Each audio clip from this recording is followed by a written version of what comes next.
Hi friends, welcome to കുക്കസ് media. അപ്പോൾ എല്ലാവർക്കും പുതിയൊരു വീഡിയോയിലേക്ക് സ്വാഗതം. അപ്പോൾ ഇന്നത്തെ നമ്മുടെ വീഡിയോ നമ്മുടെ പ്രഗ്നൻസിയിലെ 31ാമത്തെ ആഴ്ചയിലെ 31 വീക്കിലെ അമ്മയ്ക്ക് കുഞ്ഞിന് വരുന്ന മാറ്റങ്ങളൊക്കെയാണ്. അപ്പോൾ നമുക്ക് വീഡിയോയിലേക്ക് പോകാം. അപ്പോൾ അതിന് മുൻപായിട്ട് ചാനൽ ആദ്യമായിട്ട് കാണുന്നവരാണെങ്കിൽ സബ്സ്ക്രൈബ് ചെയ്യണം, വീഡിയോ ഇഷ്ടപ്പെട്ടെങ്കിൽ ലൈക്ക് ചെയ്യണം, ഷെയർ ചെയ്യണം, നിങ്ങളുടെ അഭിപ്രായമാണ്, നിങ്ങളുടെ സംശയങ്ങളൊക്കെ നിങ്ങൾ കമൻറ്റ് ചെയ്യണം. അപ്പോൾ നമ്മുടെ ഈ 31ാമത്തെ ആഴ്ചയിലെ ആദ്യം നമുക്ക് നമ്മുടെ കുഞ്ഞിൻ്റെ മാറ്റങ്ങൾ എന്തൊക്കെയാണെന്ന് നമുക്ക് നോക്കാം. കുഞ്ഞിന് ഈ സമയത്ത് കുഞ്ഞിൻ്റെ ഹൈറ്റ് ഏകദേശം ഒരു 39 സെന്റിമീറ്റർ മുതൽ 41 സെന്റിമീറ്റർ വരെ ആയിരിക്കും ഏകദേശം നമ്മുടെ കുഞ്ഞിന്റെ ഹൈറ്റ് ഏകദേശം ഉണ്ടാവുക. അതുപോലെ തന്നെ വെയിറ്റ് ഒരു 1300 ഗ്രാം മുതൽ 1500 ഗ്രാം, ഏകദേശം ഒരു 1.5 kg വരെ ആയിരിക്കും നമ്മുടെ കുഞ്ഞിന്റെ വെയിറ്റും ഈ സമയത്ത് ഉണ്ടാവുന്നത്. അതുപോലെ തന്നെ ഈ സമയത്ത് കഴിഞ്ഞ വീഡിയോയിൽ പറഞ്ഞ പോലെ തന്നെ നമ്മുടെ കുഞ്ഞിന് വെയിറ്റ് കൂടുന്ന ടൈമാണ്, വെയിറ്റ് കൂടാൻ തുടങ്ങിയിട്ടുണ്ടായിരിക്കും.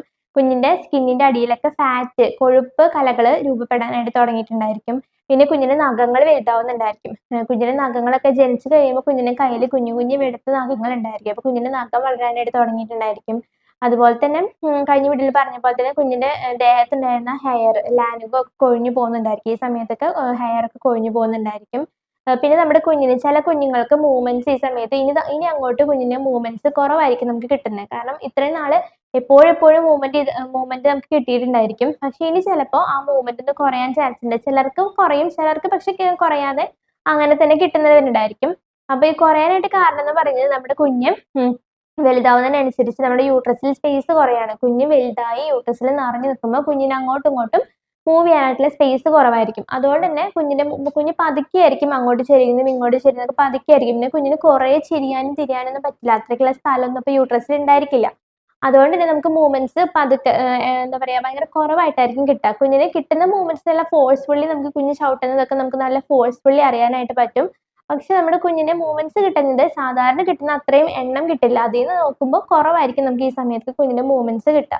അതുപോലെ തന്നെ ഇപ്പൊ നമ്മുടെ കുഞ്ഞിന്റെ ദഹനവ്യൂഹമൊക്കെ മുഴുവനായിട്ട് വളർച്ച കഴിഞ്ഞിട്ടുണ്ട്. കഴിഞ്ഞ വീഡിയോയിൽ ഞാൻ പറഞ്ഞിട്ടുണ്ടായിരുന്നു കുഞ്ഞിപ്പോ എന്താ പറയുക വെള്ളാമ്പിനോട്ട് ഫ്ലൂയിഡ് കുടിക്കുകയൊക്കെ ചെയ്യുന്നുണ്ട്. അതുപോലെ തന്നെ കുഞ്ഞിന്റെ മൂത്രാശയം യൂറിനറി ബ്ലാഡർ അവിടെ യൂറിൻ പിടിച്ചു നിർത്തുന്നുണ്ട്. കുഞ്ഞ് കൺട്രോൾ ചെയ്ത് നിർത്താനും യൂറിൻ പാസ് ചെയ്യാനൊക്കെയുള്ള കഴിവ് കുഞ്ഞിന് ഇപ്പൊ കിട്ടിയിട്ടുണ്ടായിരിക്കും.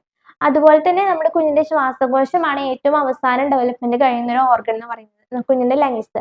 അപ്പൊ ഈ ലങ്സിന്റെ ഫുൾ ആയിട്ട് ഡെവലപ്മെന്റ് കഴിയുന്നത് കുഞ്ഞ് ജനിച്ചതിന് ശേഷമായിരിക്കും. അപ്പോൾ കുഞ്ഞ് ജനിച്ചു കഴിഞ്ഞിട്ടാണ് നമ്മുടെ കുഞ്ഞ് ലങ്സിലേക്ക് എയർ ശ്വസിക്കാനായിട്ട് പോകുന്നത്. ഇപ്പൊ നമ്മുടെ കുഞ്ഞിന്റെ ലങ്സിലൊക്കെ അമിനോട്ടിക് ഫ്ലൂയിഡ് ആയിരിക്കും ഉണ്ടാവുക. അപ്പൊ ഇത്രയും കാര്യങ്ങളാണ് നമ്മുടെ കുഞ്ഞിന്റെ വിശേഷങ്ങള്. നമുക്ക് അമ്മയ്ക്ക് എന്തൊക്കെ മാറ്റങ്ങളാണ് നമുക്ക് അമ്മയ്ക്ക് ഈ സമയത്ത് നമ്മുടെ യൂട്രസിന്റെ വലിപ്പം കൂടുന്നതുകൊണ്ട് തന്നെ നമ്മുടെ യൂട്രസ് നമ്മുടെ ഡയഫ്രത്തിലേക്ക് യൂറിനറി ബ്ലാഡർ അതുപോലെ തന്നെ നമ്മുടെ കുടല് അങ്ങനെ ലങ്സ് എല്ലായിടത്തേക്കും ഒരു പ്രഷർ കൊടുക്കുന്നുണ്ട്. യൂട്രസ് വലുതാവുന്നത് ഇതിനെല്ലാം പുഷ് ചെയ്തിട്ടാണ് നമ്മുടെ യൂട്രസ് വലുതാവുന്നത്. അപ്പം നമുക്ക് അതിൻ്റെതായ ബുദ്ധിമുട്ടുകൾ ഉണ്ടായിരിക്കും. ഇടയ്ക്കിടയ്ക്ക് യൂറിൻ പാസ് ചെയ്യാൻ തോന്നുക, അതുപോലെ തന്നെ നമുക്ക് ബ്രീത്തിങ് ഡിഫിക്കൽറ്റി, ശ്വാസം എടുക്കാനായിട്ടുള്ള ബുദ്ധിമുട്ടൊക്കെ ഉണ്ടായിരിക്കും. അപ്പൊ ഇതൊക്കെ നിങ്ങൾ സാധാരണ പ്രഗ്നൻസിയിൽ ഉണ്ടാവുന്നതാണ്. അപ്പൊ നിങ്ങൾ അതിന് വേണ്ടി അതിനെ കുറിച്ച് ടെൻഷൻ അടിക്കേണ്ട ആവശ്യമില്ല. അത് നിങ്ങൾ മൈൻഡ് ചെയ്യേണ്ട, നിങ്ങളത് മറക്കാനായിട്ട് നിങ്ങൾക്ക് ഇഷ്ടമുള്ള കാര്യങ്ങൾ എന്തെങ്കിലും ചെയ്തുകൊണ്ടിരിക്കുക. നിങ്ങൾക്ക് എന്താ പറയുക നിങ്ങളുടെ ഹോബീസ് അല്ലെങ്കിൽ നിങ്ങൾക്ക് ഇഷ്ടമുള്ള കാര്യങ്ങളിൽ ഏർപ്പെട്ട് കഴിഞ്ഞിട്ടുണ്ടെങ്കിൽ തന്നെ നമ്മുടെ ആ ബുദ്ധിമുട്ടുകളൊക്കെ നമുക്ക് കൺട്രോൾ ചെയ്യാനും കുറയ്ക്കാനൊക്കെ പറ്റും.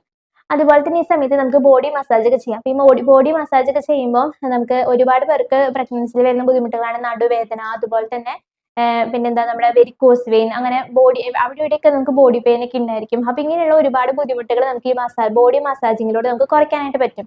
അപ്പൊ നിങ്ങൾ അങ്ങനെ ചെയ്യാൻ നിങ്ങൾക്ക് ഇഷ്ടമുണ്ടെങ്കിൽ എന്താ പറയാ നിങ്ങൾ എണ്ണയും കുഴമ്പൊക്കെ ഇട്ട് നമുക്ക് ബോഡി മസാജ് ഒക്കെ ചെയ്യാം. പക്ഷെ നിങ്ങൾ ഡോക്ടേഴ്സിന്റെ അടുത്തൊക്കെ ചോദിക്കുക എത്ര പ്രഷർ കൊടുക്കാൻ പറ്റും, അല്ലെങ്കിൽ നമ്മുടെ പ്രഗ്നൻസിയിൽ എന്തെങ്കിലും ഇഷ്യൂസ് ഉണ്ട്, എന്തെങ്കിലും പ്രോബ്ലം ഉണ്ട്, റെസ്റ്റ് ഒക്കെ പറഞ്ഞിട്ടുള്ളവരാണെങ്കിൽ നിങ്ങൾ അതിനൊന്നും നിൽക്കണ്ട. അപ്പൊ നിങ്ങൾ ചെയ്യുമ്പോൾ ഡോക്ടേഴ്സിന്റെ അടുത്ത് ചോദിച്ചിട്ട് നിങ്ങൾ അങ്ങനെ മസാജിങ് ഒക്കെ ചെയ്യാം. അപ്പൊ ഈ ബോഡി മസാജിക്ക് നമുക്ക് നല്ല ഉറക്കം കിട്ടാനും അതുപോലെ തന്നെ നമ്മുടെ ബോഡി പെയിൻ ഒക്കെ കുറയാനും നമുക്ക് നല്ല റിലാക്സേഷൻ ഉണ്ടായിരിക്കും. അപ്പൊ അങ്ങനെ നമുക്ക് മസാജിങ് ഒക്കെ ചെയ്യാം. ഈ സമയത്ത് നമുക്ക് വെരിക്കോസ് വെയിൻ വരുന്നത് തടയാനൊക്കെ ഈ മസാജിങ് ഒരുപാട് ഹെൽപ്പ് ചെയ്യും. അതുപോലെ തന്നെ നമ്മുടെ പ്രഗ്നൻസിയിൽ നമ്മുടെ ഭക്ഷണത്തിൽ ഉൾപ്പെടുത്തേണ്ട ഒന്നാണ് ചീര.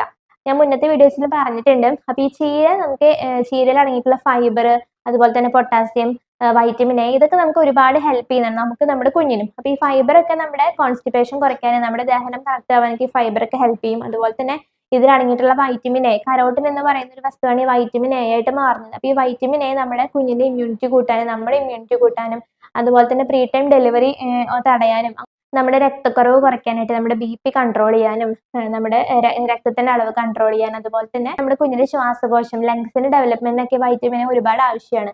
അതുകൊണ്ട് തന്നെ ചീര ഈ സമയത്ത് നിങ്ങളുടെ ഭക്ഷണത്തിൽ ഉൾപ്പെടുത്താനായിട്ട് നിങ്ങൾ ശ്രദ്ധിക്കണം. അപ്പൊ ഇതൊക്കെയാണ് 31 ആഴ്ചയിൽ അമ്മയ്ക്ക് കുഞ്ഞിന് വരുന്ന മാറ്റങ്ങൾ.